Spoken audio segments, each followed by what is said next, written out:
کتابوں میں ان کا ذکر، ان کی نشانیاں واضح، آنے والا اس شان سے آ رہا ہے کہ زمانہ منتظر بیٹھا ہے ان کا۔ بحیرہ راہب، جس کا نام تو کچھ اور تھا لیکن بحیرہ کے نام سے معروف تھا، کہتے ہیں کہ اس نے مذہب کی کتابوں میں پڑھا تھا کہ نبی آخر الزماں جلوہ گر ہوں گے اور مکے سے شام کی طرف جائیں گے، تو وہ راستے کے اندر ایک جگہ کلی ڈال کر کچھ خدام کے ساتھ وہاں رکا ہوا تھا۔ مقصد کیا تھا کہ کبھی تو گزریں گے اور میں ان کے دیدار کی دولت سے فیض یاب ہو جاؤں گا۔ مذہب کی کتابوں میں ساری نشانیاں اس نے پڑھ رکھی تھیں۔ وظیفہ کیا کرتا ہے؟ یہاں بیٹھ کے صبح ہوتے ہی مکان کی چھت پہ چڑھ جاتا ہے، اپنی اس کٹیا کے اوپر چڑھ کر کے حجاز کی طرف آنے والے قافلوں کی راہیں تکتا ہے۔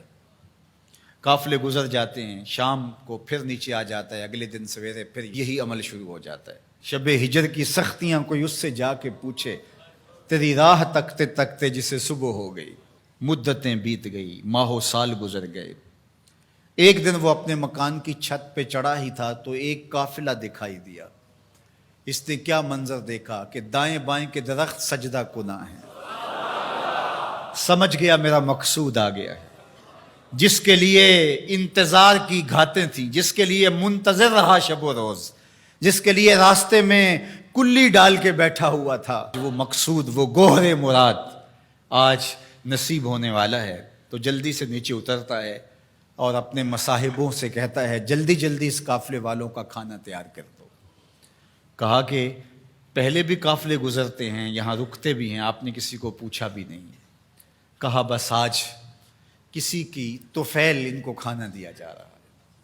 یہ قافلہ جب قریب پہنچا اور انہوں نے پڑاؤ کیا، اس کی کٹیا کے قریب بہت بڑا ایک درخت تھا، وہاں رک گئے۔ تو اس نے میسج بھیجا کہ آج دوپہر کا کھانا تمہارا میرے ساتھ ہوگا، آج تم میرے مہمان ہو۔ یہ بہت خوش ہوئے کہ ہم پہلے بھی گزرتے تھے، یہاں رکتے بھی تھے، اس نے کبھی پوچھا بھی نہیں تھا، آج خاص پذیرائی ہے۔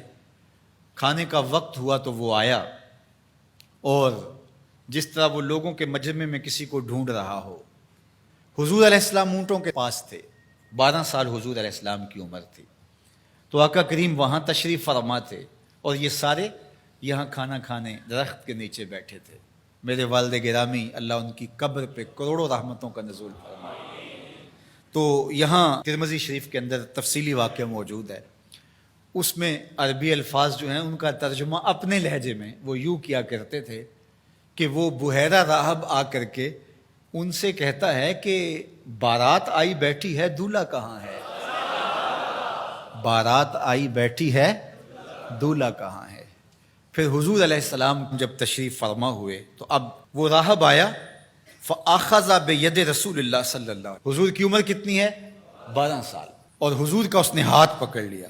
صحیح ترمذی میں روایت ہے، قال، اور اس نے کہا، ھذا سید العالمین، قافلے والوں سن لو، یہ تمام جہانوں کا سردار ہے۔ ھذا رسول رب العالمین، یہ تمام جہانوں کا رسول ہے۔ یبعثہ اللہ رحمت للعالمین، اور سن لو اللہ اس کو تمام جہانوں کے لیے رحمت بنا کے مبعوث فرمانے والا۔ اللہ اکبر۔ تو دھوم مچی ہوئی تھی، حضور کے آنے سے قبل پیغمبر راہیں بتا رہے تھے، نشانیاں بتا رہی تھیں۔ حضرت موسیٰ علیہ السلام پر جب الواح تورات کا نزول ہوا تو انہوں نے جب تورات پڑھی تو اللہ کی بارگاہ میں عرض گزار ہوئے، اللہم انی اجد فی الالواح امتا ہم المستجیبون المستجاب لہم فاجعلہم امتی، قال تلک امت احمد۔ کہا مالک، میں نے الواح تورات میں ایک امت کا تذکرہ پڑھا ہے جن کی دعائیں تو قبول فرمائے گا، جن کی دعائیں رد نہیں ہوں گی، وہ امت میری امت کر دے۔ کالا تل کا امت احمد صلی اللہ علیہ وسلم، فرمایا کہ یہ تو میرے پیارے احمد کی امت ہے۔ آپ کا ذکر تورات میں ہے، مثلہم فی التوراۃ و مثلہم فی الانجیل۔ اللہ قرآن مجید میں ارشاد فرماتا ہے کہ حضور کے ساتھیوں کا ذکر، ان کی مثالیں اللہ نے تورات میں بھی بیان کی ہیں اور انجیل میں بھی بیان کی ہیں۔ اللہ اکبر۔ اب تورات کی کہانی سنیے، 9 سوال تھے مسلسل، اللہ اس میں یہ شان ہے، اس امت کو یہ مرتبہ دیا گیا، یہ شان دی گئی، وہ امت میری امت کر دے۔ جواب کیا آتا رہا؟ تل کا امت احمد، یہ تو میرے نبی محمد صلی اللہ علیہ وسلم کی امت. تو جب 9 مرتبہ یہ سوال کر چکے تو پھر حضرت موسیٰ نے کیا عرض کی؟ اللہم اجعلنی من امت احمد. اللہ وہ امت میری امت نہیں بناتا، مجھے اس کی امت سے کر دے.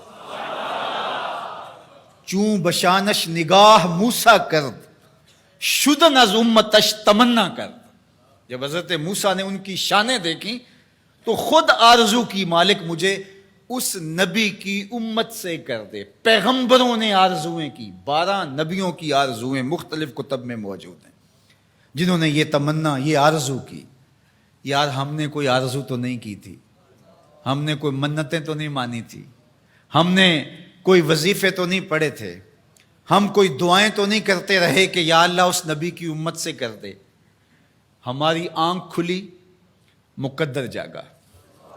ہمارے والد صاحب مسجد سے مولانا کو بلا لائے، اس نے کان میں آ کے کہا مبارک ہو تو حضور کا غلام بن کے آ رہا ہے. شاہوں سے ملا ہے نہ تونگر سے ملا ہے، اللہ کا عرفان اسی در سے ملا ہے. اوروں کو ملا ہے تو مقدر سے ملا ہے، مجھ کو تو مقدر بھی تیرے در سے ملا ہے. یہ میرے اور آپ کے بخت کے ہم حضور کی امتی. میرے والد گرامی جھوم کے پڑھا کرتے تھے محمد جانے جانا ہے پیغمبر ہو تو ایسا. محمد جانے جانا ہے پیغمبر ہو تو ایسا ہو، رسولوں کی بشارت سے مبشر ہو تو ایسا ہو، امر توقیر کا سب کو موکر ہو تو ایسا ہو، کیا ہم کو غلام ان کا مقدر ہو تو ایسا ہو. کیا ہم کو غلام ان کا مقدر ہو تو میری خوش قسمتی میں تیرا امتی. بری نازم کے ہستم امتے تو گناہ گارم و لیکن خوش نصیبم. میں اس بات پہ ناز کرتا ہوں کہ حضور میں آپ کا امتی ہوں، گناہ گار ہوں لیکن خوش نصیب ہوں. تو ساری زندگی بھی اس نعمت کا شکرانہ ادا کرتے رہیں، حق کے شکر ادا نہ ہو پائے.